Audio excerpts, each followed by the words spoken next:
The rain had finally stopped, leaving the air heavy and damp over the wide Arizona desert. The sky was still bruised with fading clouds, and the ground glistened where the storm had carved thin, muddy streams across the earth. Ethan Cole, 55 and still strong despite the gray at his temples, was kneeling by the broken section of his fence, hammer in hand. His boots were soaked, his shirt clinging to his back. He had spent the entire morning trying to repair what the storm had torn apart. Out here, miles from the nearest paved road, you learned to fix things yourself, because no one else was coming. Then, through the damp stillness, he heard it. Footsteps, quick and familiar. "Ranger!" Ethan called, lifting his head. A moment later, his German shepherd appeared from the distance, his fur matted with mud, panting hard. Relief flooded Ethan's chest. Ranger had been missing for hours, a rare thing for the disciplined dog who never strayed far. But then Ethan froze. Ranger wasn't alone. Behind the muddy shepherd stumbled two small creatures, soaked to the bone, their fur clinging to their fragile bodies. They were brown-yellow, streaked with mud, their tiny paws dragging through the wet sand. They could barely walk. Ethan's hammer slipped from his hand. "Good Lord," he whispered. The two creatures collapsed beside Ranger, trembling, eyes wide with exhaustion and fear. Ethan stepped closer, heart pounding. The markings, the ears, the faint spots on their legs. He knew that shape instantly. 30 years working in wildlife rescue centers had burned those features into his mind. They weren't kittens. They were lion cubs, purebred African lions, in the middle of Arizona. Ethan crouched slowly, careful not to startle them. Ranger stood over the cubs protectively, his chest rising and falling with heavy breaths. His usually bright amber eyes were dark with fatigue, but filled with something else, too. Pride. "Where did you find them, buddy?" Ethan murmured.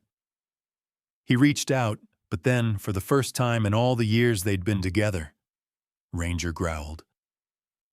A low, warning rumble rolled from the dog's throat. Ethan froze. Ranger's body shifted slightly, placing himself between Ethan and the cubs. Mud dripped from his fur, his stance steady and deliberate. It wasn't aggression. It was protection. Ethan slowly lifted his hands. "Easy, Ranger. Easy." The message was clear. They're mine to protect. He stepped back, scanning the area. The rain had left a maze of paw prints leading from the direction of the creek. The cubs must have come from upstream, where the water had flooded during the storm. Years of instinct and experience kicked in. These cubs didn't belong here. Something was wrong. Ethan grabbed his phone from his jacket pocket and called Dr. Maya Green, a former colleague from his Wildlife Protection Agency days. "Maya, you won't believe what just walked into my yard," he said as soon as she answered. "Ethan, you sound serious. What happened?" I think Ranger just brought home 2 lion cubs." There was silence on the line. Then, "Lion cubs? In Arizona?" "Yeah, I know how that sounds." Maya's voice sharpened. "Hold on. We just got a report. An illegal animal transport truck flipped over near Red Creek, about 5 miles from your place. They recovered some animals, but several are still missing." Ethan closed his eyes. The puzzle fit together. Wildlife traffickers. The same plague he'd spent half his life fighting. And these 2 cubs. They must have escaped during the storm. He looked down at them. One was slightly larger, its fur darker around the muzzle, breathing shallow but steady. The other was smaller, eyes half closed, tiny chest fluttering with effort. Both were shaking. "Okay," Ethan said into the phone. "What do I do?" "I can be there in an hour," Maya replied. "We'll take them to the sanctuary." Ethan hesitated, glancing at Ranger. The dog had already lain down beside the cubs, licking the mud from their fur with slow, gentle strokes. The cubs didn't resist. They just leaned into his warmth, eyes flickering closed. "Maya," Ethan said softly, "we might have a problem." "What kind of problem?" "Rangers adopted them." He explained what he was seeing, the growl, the positioning, the gentle grooming. Maya was quiet for a moment before sighing. "All right, Ethan, you can keep them for a few days, but only temporarily. They'll need medical checks, hydration, and formula. 3 days, no more." Ethan nodded. 3 days. I'll send daily updates." When the call ended, he got to work. Inside the old shed, his makeshift workspace, he cleared a corner, laid down thick blankets, and found 2 small feeding bottles he'd kept from his old rescue days. He mixed warm formula, then returned outside. Ranger had already herded the cubs toward the shed, nudging them gently when they stumbled. It was astonishing, as if the dog understood what Ethan was doing. Inside, Ethan knelt by them, his movements slow, deliberate. "You're safe now," he murmured. "Let's get you cleaned up." The cubs accepted the bottle after a few tries, drinking weakly. Ranger never looked away, his head resting close to them. When Ethan finished, the cubs curled up against the dog's side, fast asleep. Ethan sat back, exhaustion catching up with him. He watched the unlikely trio in the warm glow of his work lamp, the loyal shepherd, the orphaned cubs, and the quiet miracle of survival. "Guess you've got yourself a family, old boy," he whispered. Ranger's tail thumped once against the floor as if in answer. That night, as the desert cooled outside and the storm water trickled softly in the distance, Ethan couldn't shake the feeling that fate had just delivered something extraordinary to his Dusir, something that would change all of their lives forever. The wind outside had turned quiet by the time Ethan Cole finished cleaning up the shed. The desert after rain always had that strange stillness, like the world was holding its breath. He pulled an old armchair closer to the corner where Ranger and the 2 lion cubs slept, his joints aching, his heart full of thoughts. The soft hum of the space heater mixed with the steady rhythm of Ranger's breathing. The big shepherd lay curled protectively around the cubs, his muzzle resting over their tiny backs. Their fur, now dry and warm, shimmered in the lamplight. Ethan had spent decades rescuing and rehabilitating animals, but this scene, a dog acting as a lion's guardian, was something he'd never seen before. He scribbled a note in his old leather journal. "Observation, subject, Ranger, displays parental behavior toward 2 orphaned lion cubs. Protective stance, grooming behavior, tactile reassurance, no signs of aggression or stress." He leaned back in the chair, exhaustion creeping in, but his gaze stayed on them. Every so often, Ranger's ear twitched at a sound outside, alert yet calm. The cubs, still unnamed, pressed closer to his chest, their tiny paws rising and falling with each breath. When Ethan finally drifted off, it wasn't for long. Around midnight, a faint cry woke him. One of the cubs, the smaller one, was whimpering softly. Hunger, maybe.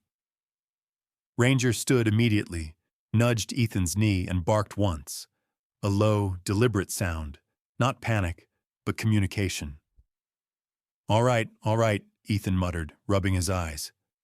"I get it, buddy."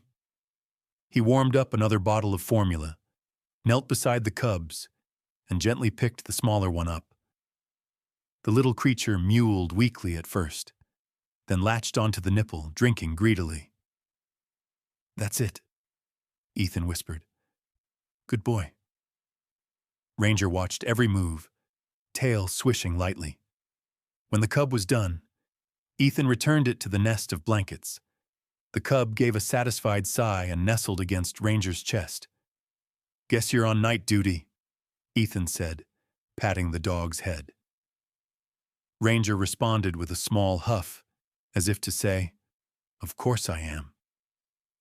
By dawn, the clouds had broken apart, revealing a pale pink horizon over the desert. The smell of wet soil drifted through the cracks in the door.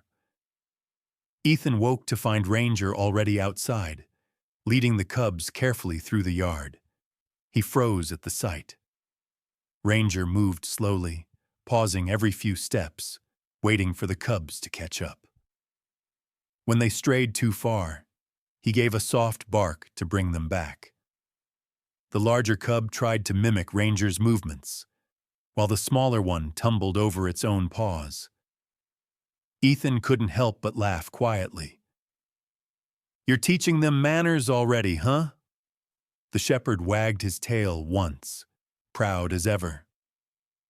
Later that morning, Ethan brewed a pot of strong coffee and opened the old metal cabinet where he'd kept some of his rescue gear: syringes, scales, disinfectant, notebooks. He checked both cubs. Temperature normal, heartbeat steady, no signs of trauma. They were underweight and dehydrated, but recovering fast. It was time to give them names. He studied the two as they played beside Ranger, tiny paws swiping clumsily at his tail. The bigger one was more cautious, observant, with dark fur under the eyes and a steady stare that reminded Ethan of a leader. The smaller cub was all energy, curious, playful, always the first to explore. "All right," he said, crouching beside them. "You need names?" He pointed to the larger cub. "You'll be Kumo," he said, a name from his time working in Kenya years ago. It meant cloud in Swahili. The cub blinked up at him solemnly, as if approving. "And you," Ethan said, turning to the smaller one. "You'll be Tavi. It means joy." The cub yawned, then promptly tried to climb Ranger's paw. Ethan chuckled. "Yeah, that fits." From that moment, Kumo and Tavi became part of the rhythm of Ethan's life. Feeding every few hours, cleaning their bedding, tracking their weight. Ranger never left their side. If Ethan stepped away too long, the dog would bark softly until he returned. On the second night, Ethan tried sleeping in his own bed inside the house, just 20 yards from the shed. But an hour later, the faintest whimper reached him through the window. Without thinking, he pulled on his boots and went back outside. Inside the shed, the cubs were restless. Ranger sat upright, licking their fur, his expression patient but tired. Yeah, Ethan murmured, kneeling down. "All right, I get it. You can't do everything alone." He helped settle them back down, his hands moving with practiced gentleness. When he finished, Ranger lay back down, curling around both cubs again. Ethan sat beside him for a long moment, watching the firelight flicker in Ranger's eyes. "You're something else, old friend," he whispered. "You're not just protecting them. You're teaching them." Ranger blinked slowly, head resting between his paws. The trust between man and dog had always been deep, but tonight, it felt sacred. The next morning, Ethan recorded a short video for Dr. Maya Green, showing Ranger with the cubs. In the clip, Kumo was practicing his unsteady steps, while Tavi tried to pounce on Ranger's tail. The dog, remarkably patient, moved his paw just out of reach each time, letting the cubs try again. When Maya called back, her voice was filled with awe. "Ethan, that's incredible. I've seen maternal behavior in dogs toward smaller animals before, but this is something else." "They trust him completely," Ethan said, "and he seems to know exactly what they need." Maya sighed softly. "You know the rules, Ethan. 3 days. Then they come to the sanctuary." "I know," he said, glancing at Ranger and the cubs through the shed window. but you might want to see this for yourself before you decide." He hung up, took a deep breath, and turned back to the trio. Ranger was lying in the sunlight filtering through the door cracks, Kumo resting against his side while Tavi gnawed at a loose thread on the blanket. The image struck Ethan like a memory in motion, a portrait of love that shouldn't have existed, yet somehow did. For a long moment, he stood there, letting the silence of the desert surround him. The smell of wet sand, the warmth of morning light, the sound of life returning after the storm. He didn't know what the next days would bring, but one thing was certain. Fate had given Ranger and those two cubs a second chance, and Ethan wasn't about to let it slip away. By the third morning, the desert was glowing again. The rains had washed away the dust, leaving the air crisp and clear. Sunlight spilled across the yard, glittering off puddles that hadn't yet dried. Ethan Cole stood in the doorway of the shed, coffee mug in hand, watching something that still didn't feel entirely real. Out on the patch of wet ground, Ranger was teaching. He crouched low, his belly almost brushing the dirt, his eyes locked on a patch of grass ahead. His tail flicked once, slow, deliberate. Kumo, the larger cub, mirrored him almost perfectly, mimicking every movement, though his tiny body wobbled with the effort. Tavi, the smaller one, was less patient. He darted forward, splashing through a puddle and startling a bird that took off into the sky. Ranger let out a sharp bark of correction. Tavi froze, then looked back guiltily. Ethan chuckled softly. Looks like someone just failed stealth training. He'd spent decades observing animal behavior in sanctuaries, but this, a dog teaching lion cubs how to stalk, defied everything he knew. Ranger didn't just play with them. He guided them with structure, using growls, body language, and patience. The cubs were learning not just trust, but discipline. He pulled out his phone and began recording. "Maya's not going to believe this," he muttered. When she arrived that afternoon, her white SUV crunching up the gravel road, the cubs were napping in the sunlight beside Ranger. Ethan met her halfway, wiping his hands on a rag. "Wait till you see this," he said. Dr. Maya Green was in her early 40s, sharp-eyed and steady-handed. She'd seen her share of strange rescues over the years, but the moment she stepped into Ethan's shed, her scientific composure faltered. The scene was surreal, a full-grown German shepherd lying curled around two lion cubs, one with his paw draped gently over them, their tiny chests rising and falling in sync with his. "Oh my God," Maya whispered. "They're bonded." "Completely," Ethan said. "He won't let them out of his sight. And they treat him like a parent." Maya knelt carefully near the trio, examining without touching. "They look healthy," she murmured. "Better than I expected after that storm." Ethan nodded. "They're eating, sleeping, responding well to his cues. It's like he knows exactly what to do." As if on cue, Ranger lifted his head, watching Maya with mild curiosity. His tail thumped once, slow and controlled. Not a warning, not a greeting, but acknowledgement. "Hey there, handsome," Maya said softly. "You've been busy, huh?" Ranger blinked, then nudged one of the cubs closer with his nose. Maya exhaled. "Ethan, I've seen dogs foster kittens, even fox kits. But lions? This is extraordinary." "Tell me about it," Ethan replied. "He's been teaching them how to stalk, clean themselves, even where to relieve themselves. It's like he understands what they need to survive."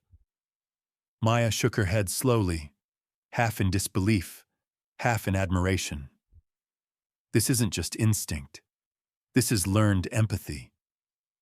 For the next hour, she watched, filmed, and took notes while Ethan fed the cubs. Ranger stood by, eyes following every movement, occasionally licking a paw or nudging a cub when it drifted too far from the blanket. At one point, Tavi wandered over to Maya's boot, sniffed it, and promptly tried to climb up her pant leg. Maya laughed, startled. "He's fearless." "That one's trouble," Ethan said with a grin, curious about everything. When the feeding was done, Kumo curled back into Ranger's fur while Tavi gnawed playfully on the shepherd's ear. Ranger tolerated it for a few seconds before giving a soft growl, a parental warning. Tavi immediately stopped, blinking, then lay down beside him. Maya lowered her camera. "He disciplines them too." "Gently," Ethan said. "Always gently." Silence settled between them for a moment. Outside, the desert wind hummed through the mesquite trees. Finally, Maya spoke, her tone quieter. "You know I can't leave them here forever." Ethan nodded. "I know. But you also see what's happening. If we take them now, we might break something important. Let him keep teaching them for a while longer." Maya looked back at Ranger and the cubs. Her professional instinct said no, but her heart wasn't so sure. "All right," she said after a pause.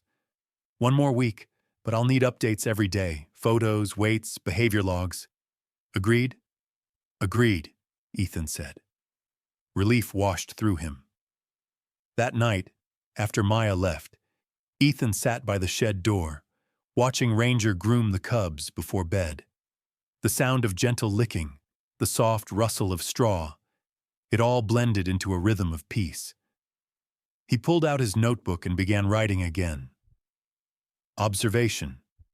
Cross-species parental behavior continues to evolve. Subject, Ranger, now exhibits teaching patterns, discipline through tone, repetition, and tactile correction. Cubs respond immediately. Emotional bond evident on both sides. He paused, tapping the pen against the page. Then he wrote, "One more line. I think they've become a family." The following days confirmed it. Every morning, Ranger led Kumo and Tavi outside for training. He'd pick up an old pillow, toss it a few feet away, and drop into a crouch. Kumo learned quickly, creeping forward with surprising grace, while Tavi preferred chaos, leaping too soon, tumbling into the mud, and barking little cub growls. Ranger never lost patience. He'd walk back, reposition them, and start again. Ethan captured everything on camera. "You'd think he was preparing them for a documentary," he joked to Maya during one of their daily calls. "Maybe he's just a natural," she replied with a smile he could hear through the phone. By the end of the week, Kumo and Tavi had gained weight, their fur shining in the sunlight. They were stronger, faster, more alert, and still inseparable from Ranger. On the 7th day, as the sun dipped below the desert horizon, Ethan stood at the fence watching the trio play. Ranger chased the cubs gently, letting them catch him, rolling onto his back in mock defeat. Kumo stood proudly on his chest, while Tavi bounced in circles, squealing with triumph. Ethan smiled. "You're raising warriors, Ranger." The dog glanced up, tail wagging as if to say, "They'll need to be." As the last of the sunlight faded, Ethan realized he was witnessing something that defied all logic. A dog who had lost nothing but somehow chosen to give everything. The storm had brought strangers to his door. Now it was bringing him something even rarer: hope. By the time Dr. Harris arrived, the Arizona morning was painted gold. The sun had just cleared the horizon, stretching long shadows across Ethan Cole's property. From inside the shed came faint, playful growls, Kumo and Tavi wrestling in the hay under Ranger's watchful eye. Ethan met Dr. Harris at the gate, shaking his hand. The veterinarian was in his early 60s, His once black hair now silver, but his eyes sharp and curious. He'd known Ethan for years, back from their wildlife rehabilitation days. "I heard you've got a situation," Harris said with a grin, stepping out of his truck. "2 lion cubs and a babysitting dog?" Ethan chuckled. "You'll see soon enough." Inside, the shed smelled faintly of straw, milk, and sunlight. The cubs froze for half a second when the stranger entered, then peeked out from behind Ranger's tail. The big shepherd stood calmly, but his posture said it all. "They're under my protection." "Well, I'll be damned," Harris murmured. "Look at that." He crouched slowly, careful not to startle anyone. "They look healthy. Coats are shiny, eyes clear. You've done good work here, Ranger." Ranger tilted his head, as if accepting the compliment. Ethan handed Harris his notes, feeding schedules, weight charts, hydration levels, all meticulously recorded. The vet scanned them, nodding. "You've always been thorough, Ethan," he said. "Let's take a closer look." They worked together for the next hour. Ethan gently held each cub while Harris examined them, checking heartbeat, reflexes, teeth, joints. Ranger watched every second, standing so close his nose nearly touched the vet's gloves. "Perfectly healthy," Harris finally said, straightening up. "Hydrated, alert, strong reflexes. Honestly, they're developing better than some cubs I've examined in controlled environments." Ethan raised an eyebrow. "Better?" Harris smiled. "It's hard to explain. Their muscle tone, responsiveness, it's exceptional. I think your dog's doing more for them than you realize." Ranger, as if on cue, gave a low bark and turned toward the door. The cubs followed immediately, stumbling after him into the bright sunlight. Harris chuckled. "See? He's teaching them structure." They stepped outside, watching the trio move across the yard. Ranger led them toward a small pile of logs Ethan had arranged. He jumped lightly over one, then looked back. Kumo followed with clumsy grace, landing on all fours. Tavi, of course, tripped halfway through and rolled into the sand. Ranger went back, picked him up gently by the scruff, and set him back beside his brother. Harris's mouth dropped open. "He's correcting behavior like a parent animal would." "Exactly," Ethan said quietly. "He doesn't just protect them, he's raising them." The vet nodded slowly, his expression a mix of awe and disbelief. "Ethan, I've been doing this for 40 years. I've seen compassion between species, sure. But this is teaching. Mentorship. Emotional intelligence." Ethan's gaze softened. He's got a good heart. Always has. After documenting everything, photos, notes, temperature readings, Harris packed up his kit but lingered a moment longer, watching Ranger groom the cubs in the shade. "I don't say this lightly," he said, "but maybe there's something we could learn from him." Ethan smiled faintly. "You mean from a dog?" "I mean from whatever instinct drives him to love like that." Before he left, Harris promised to send his full report to Dr. Maya Green, who was already building a case file on the phenomenon. That evening, Maya called, her voice buzzing with excitement. "Harris just sent me everything. Ethan, do you understand what this means? This could change how we approach orphaned predators. If Ranger's method works, it could reduce dependency on humans, increase rewilding success rates." Ethan laughed softly. "So now my old shepherd's a scientific breakthrough?" "Don't joke," Maya said. "This is real. I want to visit again, with a research team." Ethan's smile faded slightly. "A research team?" "Yes. They'll observe discreetly, no interference, just cameras and notes. We need to record this properly." Ethan glanced toward the shed where Ranger was, tucking the cubs in for the night. He could see the outline of their shapes in the lamplight. Two small bodies pressed against the larger one. "Fine," he said after a moment. "But if they stress him out, they're gone." Maya understood. Agreed. The next day began early. The desert still held the chill of dawn as a small crew arrived. Two behavioral scientists, one photographer, and Maya herself. They set up quietly behind a camouflaged screen near the fence, using long lenses and microphones to record. Ethan stood by with his coffee, watching the observers watch Ranger.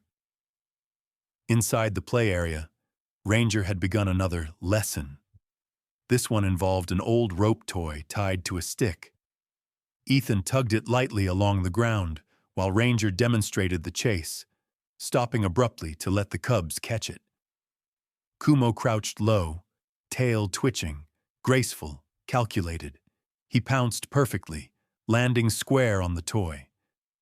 Tavi naturally overshot the target and ended up rolling into Ranger's legs. The scientists whispered notes into their recorders. One of them, a woman named Dr. Liu, whispered, "He's not just imitating predation, he's adjusting his behavior based on their responses." Maya nodded. "Look at his timing. He corrects softly when they fail, reinforces when they succeed. That's not instinct. That's pedagogy." Ethan half smiled. "Never thought I'd hear that word in my backyard." The hours slipped by. The cubs practiced stalking, jumping, even washing their faces after play. When one grew too rough, Ranger's growl was immediate, but always measured. The cubs listened. They respected him. By midday, the researchers had pages of notes and hours of footage. Before leaving, Maya approached Ethan quietly. "You were right to ask for more time," she said. "This is groundbreaking. But remember, these are lions. They'll grow fast." "I know," Ethan said. "And when that time comes, we'll do what's right." That night, when the team was gone and the desert returned to silence, Ethan sat under the stars beside Ranger. The cubs were asleep, their small forms breathing steadily against the shepherd's side. "You've done more than anyone could have asked," Ethan said softly, scratching Ranger's ear. "They're alive because of you." Ranger looked up, eyes glinting in the starlight. There was no pride in them, just quiet understanding. Out beyond the fence, a coyote called to the night. The desert wind whispered through the sagebrush. And for a long moment, Ethan felt something he hadn't felt in years. Peace. The kind that comes when you know you're witnessing a miracle that words will never quite capture. 3 more weeks passed, and the Arizona desert bloomed again. Green bursts of cactus and brittlebrush bright against the red earth. Every sunrise brought the sound of movement from the shed. Tiny growls, soft barks, and the rhythmic thump of paws against sand. Ethan Cole had stopped setting alarms. He didn't need them anymore. The moment the first rays of dawn reached the horizon, Ranger was already outside, leading Kumo and Tavi through their morning drills. It wasn't play anymore. It was training. Ethan leaned against the fence, coffee in hand, watching the lesson unfold. Ranger had devised a kind of game using a toy rabbit tied to a long string. When Ethan pulled the string, the prey darted across the ground. Ranger crouched low, muscles coiled. Kumo followed perfectly, slow, silent, precise. Tavi crouched too, but his tail wagged uncontrollably, stirring dust. "Patience, kid," Ethan muttered. Ranger paused, looked back, and gave a short, low bark. Tavi froze. The dog demonstrated again. Step, pause, wait for the right moment. Then pounced, grabbing the toy cleanly between his jaws. Kumo copied him with remarkable accuracy. Tavi overshot, skidding through the sand. But this time, Ranger didn't scold. He walked over, gently lifted the cub by the scruff and carried him back to the starting spot. Then, setting Tavi down, he began again. Ethan smiled faintly. "You've got the patience of a saint, old boy." By the fourth try, Tavi did it, waiting, crouching, leaping exactly when Ranger did. The toy disappeared under a flurry of paws and sand. Ethan pulled out his phone and started filming. Maya's gonna lose her mind when she sees this. That afternoon, Dr. Maya Green arrived with another researcher, Dr. Liu, and a wildlife behaviorist named Harlan. They watched in silence as Ranger led the cubs through a series of exercises: stalking, mock pouncing, even quiet waiting in the shade before a hunt. Dr. Liu whispered, "He's modified his teaching style. Notice how he keeps his movements slower, exaggerated. He's adjusting for their size and strength." Harlan added, "He's building their instincts without triggering aggression. That's an extraordinary balance." Ethan listened, arms crossed. He didn't need the technical terms. He just knew that Ranger was teaching them how to be lions, without losing their hearts. When the session ended, the cubs collapsed into the sand, panting happily. Ranger flopped down beside them, tongue out, his tail brushing Tavi's back. Maya turned to Ethan. "How old are they now?" "About 10 weeks, give or take," Ethan said. "Growing faster every day." Maya nodded, jotting notes. "At this rate, they'll outgrow the shed in another month. We'll need to start thinking about the transition." Ethan's jaw tightened. He knew she was right, but saying goodbye already felt impossible. "They're not ready," he said quietly. "They still need him." "I agree," Maya said gently. "But you also know they can't stay forever." Ethan didn't answer. He looked back toward the trio in the yard. Ranger had rolled onto his back while the cubs climbed over him, tugging at his ears and paws. Their play was clumsy but affectionate. It wasn't a man's decision to make, he thought. It was nature's. That evening, Ethan sat on the porch with his journal open. The desert sky had turned violet, the stars shimmering to life one by one. Ranger lay at his feet, dozing lightly, while the cubs slept nearby under a blanket of soft light from the shed window. He wrote slowly, carefully. Day 25. Ranger continues to act as mentor and guardian. Cubs exhibit advanced motor skills and social awareness. Both now respond to vocal cues and tonal correction. Ranger demonstrates restraint and adaptability, emotional connection deepening. He paused, then added another line. They trust him completely. And maybe so do I. He closed the notebook, leaned back in his chair and looked at the sky. Somewhere in the distance, coyotes yipped to each other across the valley. The sound didn't make Ranger stir anymore. He knew his boundaries. So did the cubs. A few days later, Ethan expanded the training area. He and Harlan built a small enclosed zone with stacked logs, stones, and a shallow pool. A starter jungle, Harlan joked. The cubs loved it instantly. Kumo tested his balance by climbing the logs, while Tavi discovered the pool, leaping into the shallow water, splashing wildly. Ranger stood nearby, tolerant but amused. When Tavi's play grew too rough, Ranger stepped in, pressing a paw lightly on his back until he calmed down. It was discipline, gentle but firm. Watching them, Harlan shook his head. I've seen pack integration in wolves, mentoring in elephants, but never like this. This is intentional teaching, not just instinct. Maya recorded every minute. He's creating behavioral boundaries. That's what makes this so valuable.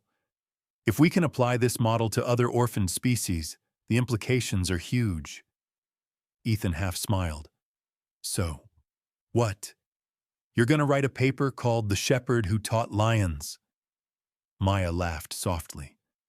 something like that. That night, as the temperature dropped, Ethan lit a small fire near the shed. The soft crackle of wood filled the air. He sat beside Ranger, who was grooming Kumo while Tavi slept. "You've done more than I ever could," Ethan said quietly. "You've given them a chance at life. A real one." Ranger's ears twitched. He lifted his head, eyes catching the firelight, and looked toward Ethan as if he understood every word. Ethan reached out, resting a hand on the dog's back. The fur was warm, steady under his palm. "Soon," Ethan whispered. "They'll be strong enough to go. And when that time comes, I just hope you're ready to let them." Ranger didn't move. His gaze lingered on the cubs, and then he sighed softly, lowering his head back down between his paws. Ethan sat there for a long while, the fire fading to embers. The desert around them was silent except for the gentle breathing of the unlikely family beside him. And for the first time, Ethan began to understand that love wasn't just about protecting. It was about preparing to let go. 2 more weeks passed, and the once tiny cubs were no longer tiny. Kumo's shoulders had broadened, his paws now almost the size of Ethan's hands. Tavi had grown lean and quick, his golden coat losing its faint baby spots. Their playful squeaks had turned to low, rumbling growls during mock fights in the yard. Ranger, ever patient, adjusted to the change. When they pounced too hard, he rolled with their weight, letting them win. When their claws caught his fur, he simply stood still until they realized their mistake. Then he'd give a soft, warning growl. Firm, never angry. The cubs always listened. Ethan watched from the porch, the desert wind brushing through his hair. There was pride in his chest, and something heavier underneath.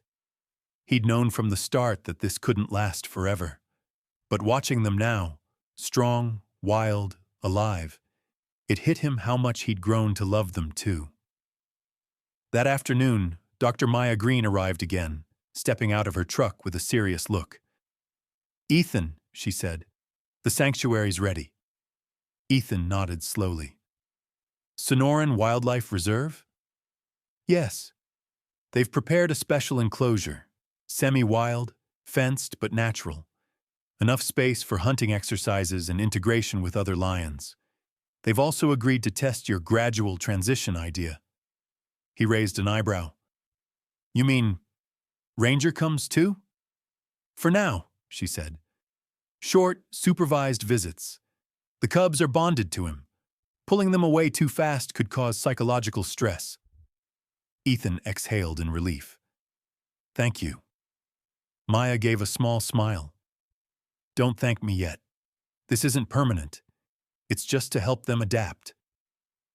That evening, Ethan broke the news to Ranger as if the dog could understand words, which, in some strange way, he always seemed to. "They're moving soon," he said quietly, sitting beside him by the fence. The cubs were wrestling nearby, Kumo pinning Tavi with practiced precision. "We'll help them settle in, but after that, they'll stay." Ranger's ears flicked back slightly. His eyes followed the cubs, his sons, as they tumbled through the dust. Ethan scratched behind his ear. "You did your job, buddy. You raised them right." Ranger leaned his head against Ethan's knee, a soft sigh rumbling through him. The next morning, preparations began. Ethan spent hours packing supplies, formula, blankets, medical kits, the worn toy rabbit the cubs loved. Ranger watched from the doorway, head tilted, tail still. When the truck finally arrived, the cubs sensed something different. They paced nervously near Ranger, sniffing the crates. "It's okay," Ethan murmured, kneeling down. "You're not going far." Kumo pressed his head into Ethan's palm. Tavi climbed halfway up his arm before sliding down again, mewing softly. Ranger stepped between them and the crates, as if inspecting for danger. Maya approached slowly. "We'll start with short visits, just a few hours at first." Ethan nodded, though his throat felt tight. The drive to the Sonoran Wildlife Sanctuary took an hour. The desert stretched endlessly, saguaro silhouettes against a shimmering sky. In the back seat, Ranger sat alert while the cubs dozed beside him, their heads resting against his flank. When they arrived, a vast expanse of golden grass and scattered acacia trees unfolded before them. The sanctuary's outer fences shimmered faintly in the heat. Maya led them to the new enclosure, a large natural area filled with rocks, shade, and a small pond. "We designed it to mimic African terrain," she said proudly. "It's the best chance they'll get before full reintroduction." Ethan opened the crate doors. The cubs stepped out hesitantly, their eyes wide, ears twitching. Ranger waited a moment, then trotted forward and looked back at them, tail swaying. Kumo followed first, low to the ground, sniffing everything. Tavi hesitated until Ranger returned and nudged him gently forward. "They're responding to his cues again," Maya whispered to one of the handlers. For the next few hours, Ethan watched from behind the fence as Ranger guided the cubs around the enclosure. He demonstrated where to drink, how to approach the shade, even how to lie quietly near the water. The cubs mimicked every move. "It's like he's giving them a tour of their new home," Maya said softly. "Or saying goodbye," Ethan murmured. When the sun began to dip, painting the desert in orange and rose, it was time to leave. The handlers called Ranger back toward the gate. The cubs followed halfway, confused when the gate closed between them. Tavi pressed his paws against the fence, letting out a low, uncertain cry. Kumo stood behind him, silent but watchful. Ranger stayed a moment longer, nose touching the wire, eyes locked on theirs. Then, slowly, he turned and walked back to Ethan's side. No whining, no resistance, just quiet understanding. Ethan swallowed hard. "Good boy," he whispered. "You did everything right." On the drive home, the desert twilight faded into darkness. The truck rattled along the dirt road. Ranger sat upright beside Ethan, staring out the window at the horizon. Neither of them spoke, but both understood the same truth. Something sacred had ended, and something new had begun. The next week was quiet. Too quiet. Without the cubs' constant energy, the shed felt empty. Ranger spent hours sitting by the gate, gazing toward the road as if waiting for someone to return. Ethan tried to distract him, walks, chores, extra time by the fire, but Ranger's eyes always wandered to the horizon. Then one evening, the phone rang. Maya's voice crackled with excitement. "Ethan, you need to come tomorrow. You won't believe this. Kumo and Tavi are thriving. They're eating on their own, exploring, interacting with the other lions. And they keep looking toward the visitor gate. I think they're waiting for Ranger." Ethan smiled for the first time in days. "Then we'll visit." Ranger lifted his head at the sound of her name, tail thumping once against the floor. The next morning, when they pulled up at the sanctuary, Ranger leapt from the truck before Ethan could even open the door fully. The cubs spotted him instantly. Across the enclosure, Kumo raised his head, and Tavi let out a sharp, high-pitched roar, still childish, but filled with joy. They bounded toward the fence, tails whipping the air. Ranger barked once in return, trotting forward. The reunion was electric. The cubs pressed against the fence, licking through the gaps. Ranger leaned in, sniffing them all over like a parent checking for scrapes. Maya watched, tears in her eyes. They remember everything. Ethan nodded. How could they not? For a few precious minutes, the world stood still. The dog and the lions, divided by a fence but bound by something deeper than blood. And in that golden desert light, Ethan realized something simple and true. Love might not keep you together forever, but it always knows how to find its way back. The next few weeks felt like a new chapter for everyone involved. The Sonoran Wildlife Sanctuary, usually quiet and methodical in its routines, now buzzed with anticipation. Word of the shepherd who raised lions had spread beyond Arizona. Biologists, behaviorists, and journalists were beginning to call. But for Ethan Cole, it was never about headlines. It was about Kumo, Tavi, and Ranger, the family that fate had built from a storm. Dr. Maya Green met him at the entrance to the reserve one early morning, clipboard in hand and a hopeful smile on her face. "Ready for the next step?" she asked. Ethan glanced at Ranger, who was already pacing beside the truck, ears pricked toward the enclosure where the cubs played. "He's been ready since the day we left them." Maya laughed softly. "Then let's make history." The reintroduction plan was carefully designed. At first, Ranger would enter a separate holding area, divided from the cubs by a reinforced fence. The idea was to let them interact safely, reacquaint through scent and sound, before direct contact resumed. But the moment Ranger stepped out of the truck, the cubs recognized him. Kumo lifted his head, uttering a low, rumbling growl of excitement. Tavi bounded across the grass, calling out in a playful roar.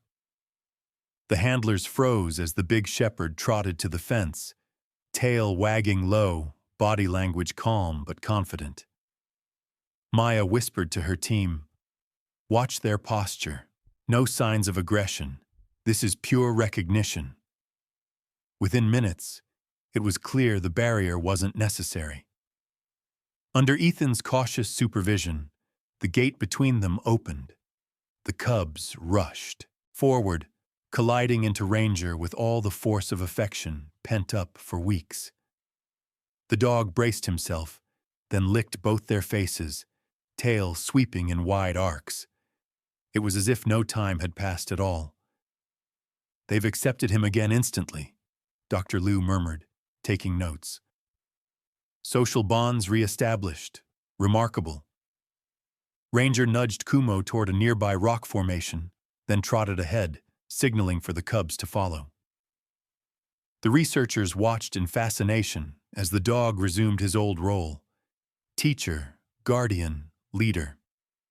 Over the following days, Ranger joined the cubs for short, structured sessions inside the reserve's main training area. The space mimicked the wild, dotted with boulders, trees, and natural prey scents. Each session unfolded like a carefully choreographed dance. Ranger would lead, the cubs would follow. He'd stop to sniff the air, crouch, and observe. Kumo mirrored him perfectly, focused, composed. Tavi, more impulsive, often darted off toward rustling bushes only to be reined in by Ranger's bark. It wasn't domination, it was mentorship. Dr. Harlan, observing from the perimeter, whispered to Maya, "He's not teaching them to be dogs. He's teaching them how to think." Maya nodded. "He's using his own behavioral logic and translating it across species. It's adaptive intelligence at work." Ethan, watching silently, didn't need scientific terms. To him, it was something simpler and far more human. It was love learning how to let go, one lesson at a time. Weeks turned into months. Kumo grew larger, his mane beginning to darken around the edges. He was confident, deliberate, almost regal in how he carried himself. Tavi remained the wild spark, faster, more curious, always testing limits. Ranger, though aging, never slowed down. His once black muzzle was now dusted gray, but his eyes burned with purpose. Every morning, He greeted the sunrise the same way, by walking to the edge of the enclosure, scanning the horizon, and letting out a single bark. Ethan often wondered what he was thinking in those moments. Perhaps he was remembering the storm, the night he'd first brought two lost souls home. Or maybe he was simply proud. The research team documented everything. The footage they collected would soon form the backbone of a study on cross-species mentorship in predator rehabilitation. The results were staggering. When compared to other rescued lions of similar age, Kumo and Tavi showed accelerated development in social behavior, emotional regulation, and spatial awareness. They demonstrated restraint in play, empathy in cooperation, and discipline rarely seen in young lions raised without a pride. They've learned boundaries, Dr. Liu noted. Even their play fights end before injury. They mimic Ranger's restraint. And look at this, Maya added, pointing to the footage. They're showing cooperative hunting patterns earlier than expected. It's as if Ranger's teamwork lessons have reshaped their instincts. Ethan smiled quietly as the others debated theories. He just showed them how to care, he said. The rest came naturally. One afternoon, Ethan found himself sitting by the reserve fence, the same old journal in his lap. Ranger rested beside him, panting lightly in the heat, while inside the enclosure, Kumo and Tavi practiced their stalks through tall grass. They're nearly ready, Maya said, joining him. He didn't answer right away. His eyes followed the cubs. No, not cubs anymore. Lions. Real ones. They'll be moved to the open section soon, she continued softly. Minimal human contact, just trackers, automated feeding. After that, we'll begin the soft release phase. Ethan nodded slowly. And Ranger? Maya hesitated. He can't go with them, Ethan. It wouldn't be safe. But he'll visit, supervised, I promise. He sighed, staring at the notebook in his hands. The pages were filled with numbers, observations, and dates, but also pieces of his heart. You know, he said, when Ranger brought them home that night, I thought it was just another rescue story. I didn't realize I was watching something bigger, something about what it means to be family. Maya placed a hand on his shoulder. And because you let it happen, we've learned more about empathy between species than anyone ever has.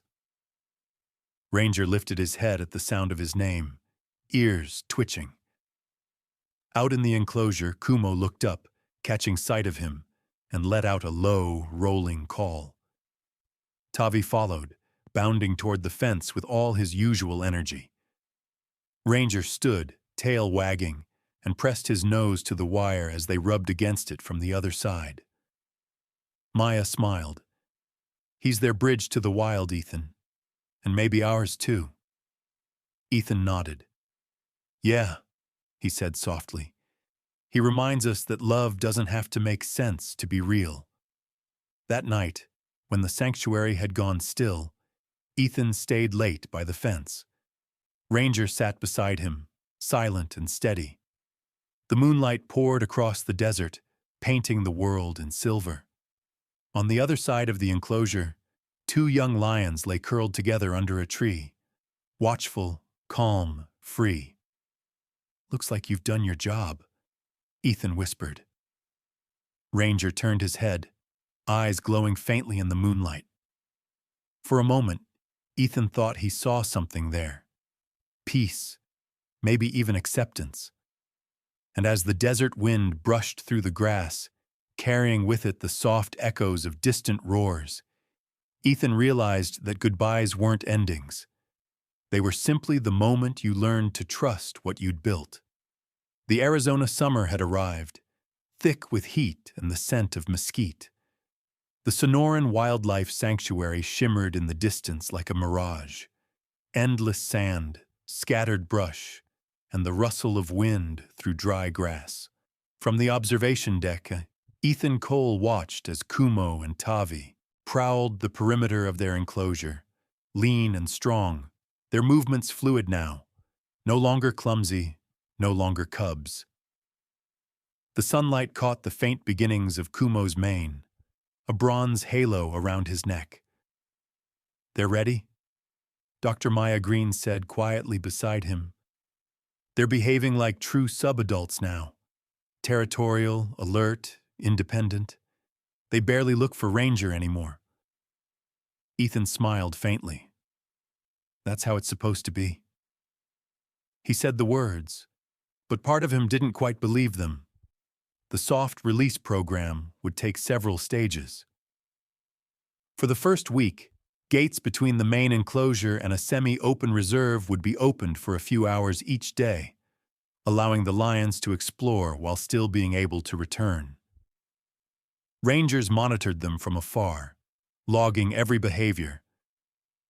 Ranger, the dog, wasn't allowed into the wild sections, but Ethan had secured permission for one final supervised visit before the transition began.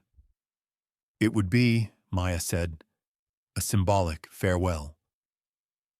Ethan had nodded at the time, but the weight of those words had stayed with him for days. On the morning of the visit, the air was cool and clear, the calm before the desert sun began to burn. Ethan drove slowly along the gravel road, one hand on the wheel, the other resting on Ranger's back. The dog sat upright in the passenger seat, gazing out the window. His muzzle was grayer now, but his eyes still held that same sharp fire. "You ready, old boy?" Ethan said softly. "One more time?"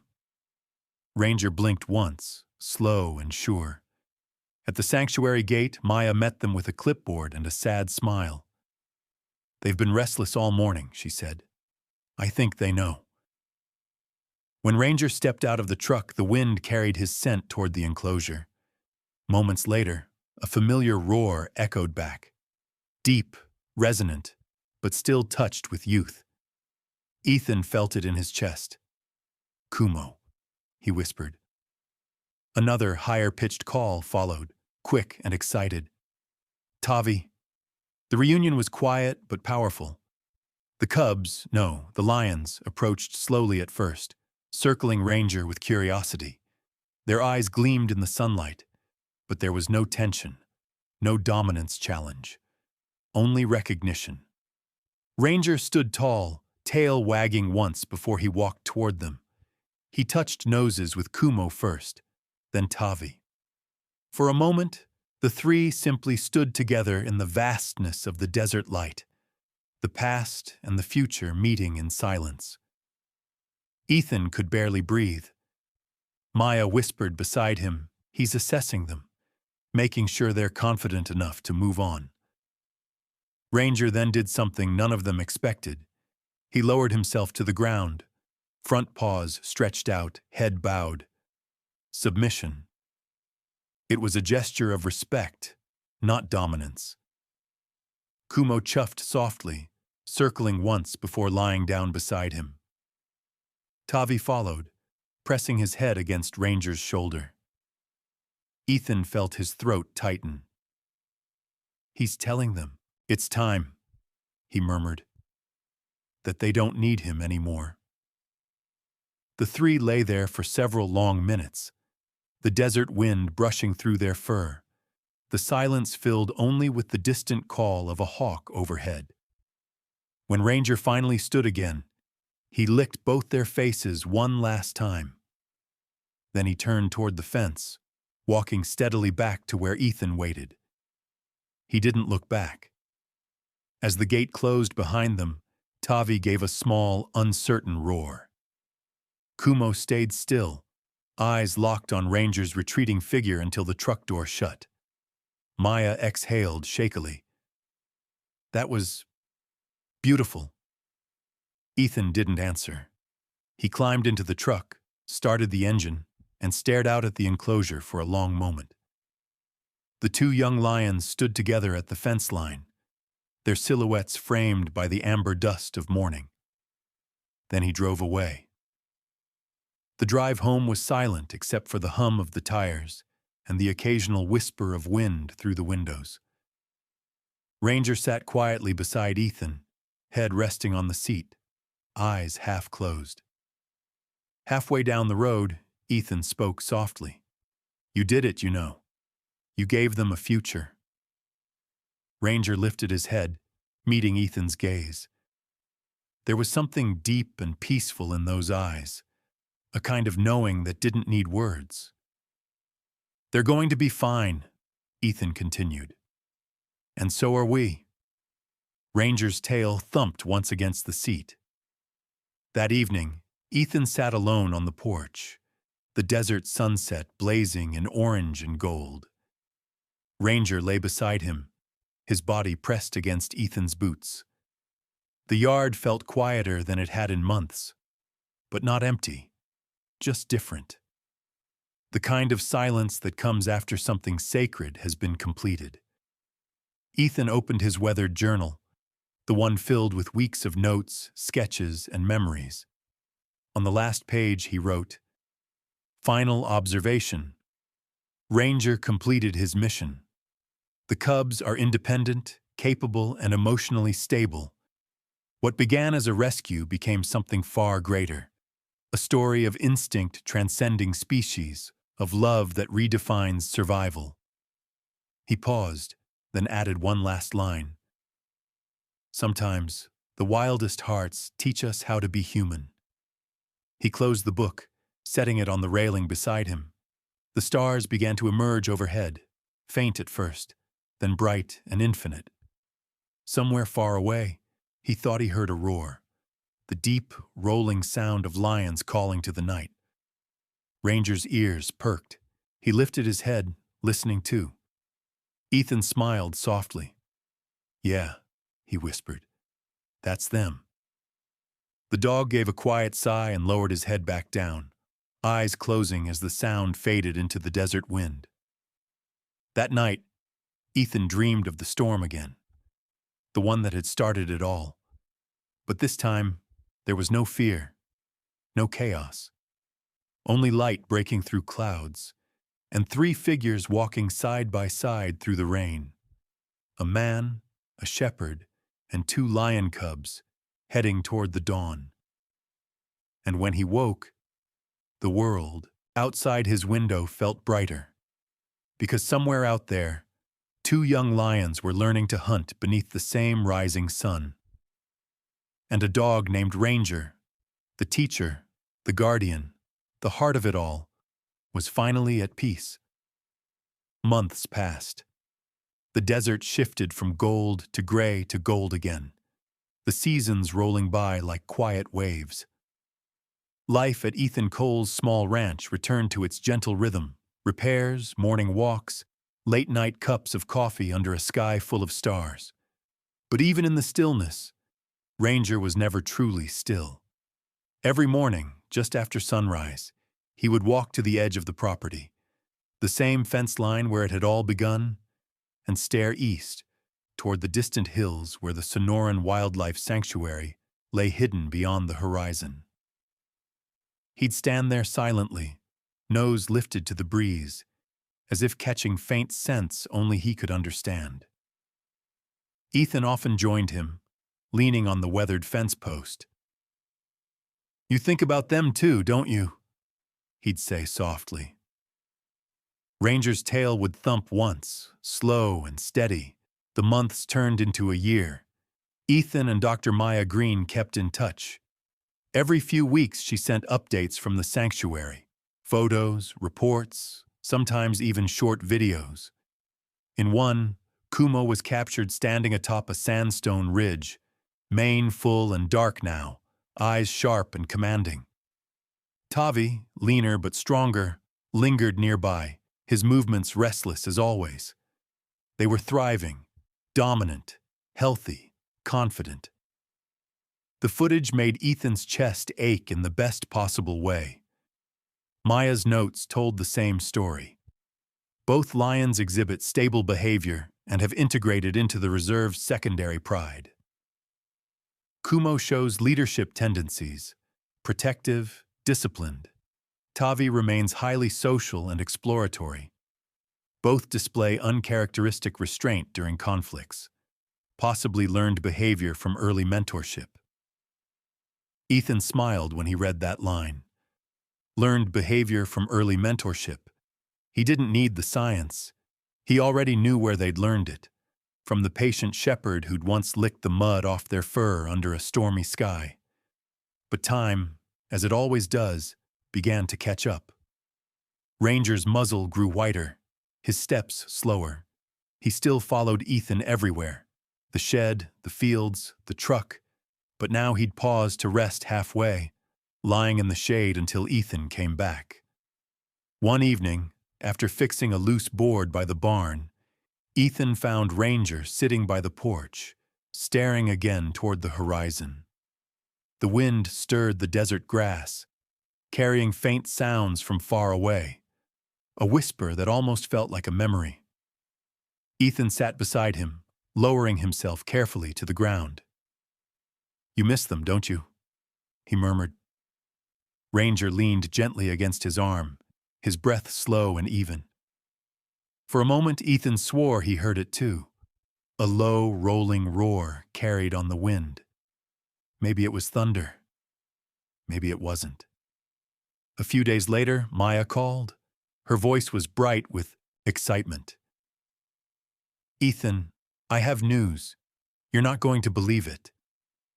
"What's happened?" "It's the lions, both of them. We've expanded the reserve boundaries, and Kumo and Tavi are thriving in the new section. No fences, full range. They've officially reached maturity. The team's calling them the Brothers of Sonora." Ethan chuckled softly. "Sounds like a Western." Maya laughed. "It fits. They lead their own group now. 2 females from the older pride joined them. It's extraordinary, Ethan. They've become symbols of successful rewilding." He felt a warmth rise in his chest. Ranger would be proud. "Actually," Maya said, her tone softening, "that's why I'm calling. We're holding a private ceremony next week, a small one, for the research team, donors, local press. We want to honor what Ranger did, and you too." Ethan hesitated. "I don't know if he can handle the drive anymore." "Then we'll come to you," she said simply. The story started there. It should end there. A week later, a small convoy pulled up to Ethan's property. 2 trucks, a camera crew, and Maya's familiar white SUV. Ranger was lying in the yard when they arrived, head on his paws, eyes half open but alert. Maya knelt beside him, smiling warmly. "Hey, hero," she said softly, running a hand along his fur. "You changed everything. You know that?" Ranger blinked, his tail giving a faint wag. They set up cameras in the yard, where the desert stretched endlessly behind them. Maya spoke first, her voice steady but emotional. "Today, we honor a partnership that defied instinct, logic, and science. A man, a dog, and 2 lion cubs, brought together by chance, bonded by compassion. Their story has reshaped our understanding of cross-species behavior and emotional intelligence in animals." As she spoke, a screen behind her showed footage from the early days. Ranger licking mud from the cubs, teaching them to stalk through puddles, resting beside them under the lamplight. Then the later scenes, Kumo and Tavi prowling the sanctuary, roaring under the desert moon. Ethan stood beside Maya, his hand resting on Ranger's back. "I think we all like to believe we rescue animals," he said quietly. "But sometimes they rescue us. They remind us what kindness looks like when there's no reason for it, when it's pure." The wind picked up, swirling dust and light around them. The cameras fell silent for a long moment. After everyone left, Ethan sat alone on the porch again with Ranger beside him. The desert was quiet except for the rustle of wind through the creosote bushes. He pulled out the small wooden box Maya had given him, a keepsake. Inside were two framed photos, one of Kumo and Tavi, grown and wild under the Sonoran sun. The other, a still image from that first night in the shed, Ranger curled protectively around two muddy cubs. He set the box down beside him, then looked at Ranger. "You started something that's still changing lives, old friend," he said softly. "Not bad for a farm dog."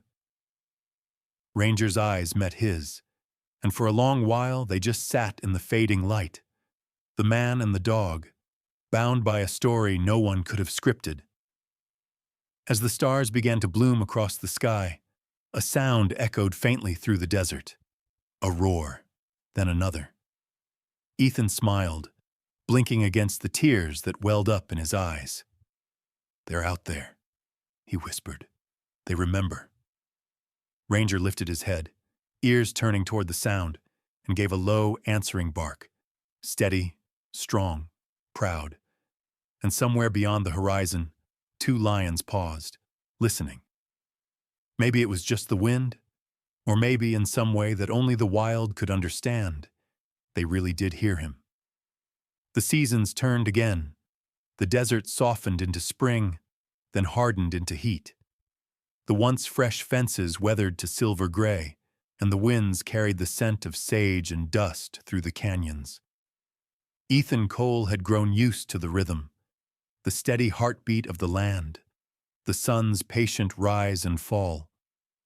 Yet one rhythm was slowing, the gentle sound of Ranger's paws following him wherever he went. The old shepherd moved carefully now. His eyes had clouded a little, his gait had grown uneven, but his spirit, the quiet alertness that had once guarded two lion cubs, remained unchanged. He still woke before dawn, padding to the porch to sit beside Ethan, watching the horizon as the first light spilled across the sand. Sometimes, if the wind blew right, they'd both lift their heads at the same moment. Ethan swore he could still hear faint echoes of roars from miles away. "Kumo," he would say softly. "Tavi." Ranger's tail would twitch once, as if in answer. One warm afternoon, Dr. Maya Green came to visit again. It had been almost a year since the ceremony. She looked different, calmer somehow, the kind of peace that comes after witnessing something sacred. "They're doing incredibly well," she told Ethan, settling into the old wooden chair on the porch. "Kumo and Tavi have taken over a wide section of the reserve. The team says they're healthy, stable, and happy." Ethan smiled. "That's good to hear." She hesitated. "They still respond to Ranger's bark on recordings, you know. We've played them during observation." Both of them looked toward the sound, like they remember. Ethan's throat tightened. "They do remember. Some things never fade." They sat quietly for a long moment, the desert stretching before them in endless silence. Ranger lay at Ethan's feet, head resting on his paws, half asleep but still listening. Maya glanced at the old dog, her expression soft. "He's slowing down." Ethan nodded. "Yeah, he's earned his rest." That night, as the sky turned black and the stars shimmered like ancient fires, Ethan sat beside Ranger on the porch steps. The air was cool, the kind that carried memories. "You know," Ethan said quietly, "I've seen a lot of things in my life. Rescues, recoveries, good endings, and bad, but I've never seen anything like what you did." Ranger lifted his head, eyes cloudy but bright. "You taught me something I never learned in 30 years of rescue work." Ethan continued. "That love doesn't always need to make sense. Sometimes it just happens. Between a man and a dog. Between a dog and two lions. Between all of us in the wild." The dog's breathing was slow, rhythmic. His tail gave a faint thump. Ethan smiled through the ache in his chest. "You can rest easy now, Ranger. They're safe, you did it." The next morning dawned quiet and gold. The air was still, not even a whisper of wind through the creosote. Ethan stepped onto the porch with 2 mugs of coffee, one out of habit.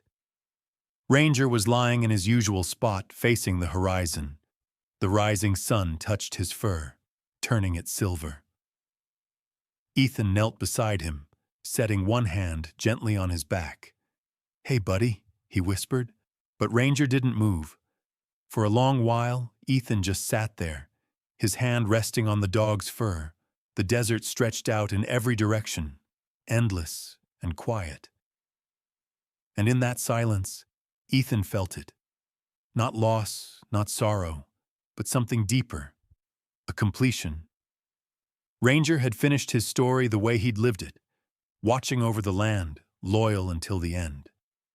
A week later, Ethan buried him beneath the mesquite tree near the old shed, the same shed where it had all begun.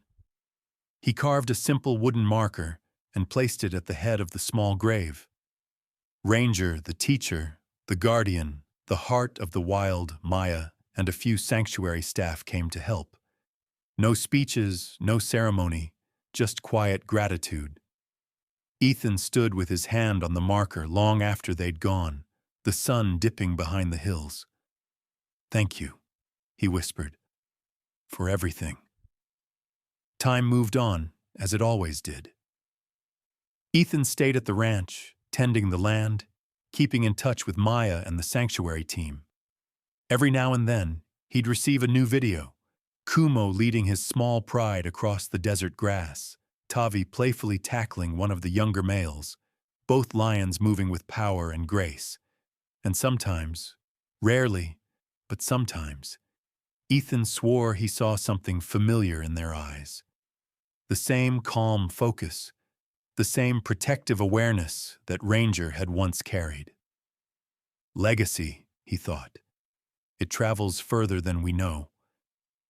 Years later, when the sanctuary opened a new education wing, they dedicated it to a single story, their most famous case study. A mural covered one wall, a man in a desert storm, a German shepherd standing over 2 lion cubs, and the words below it, "Compassion knows no species."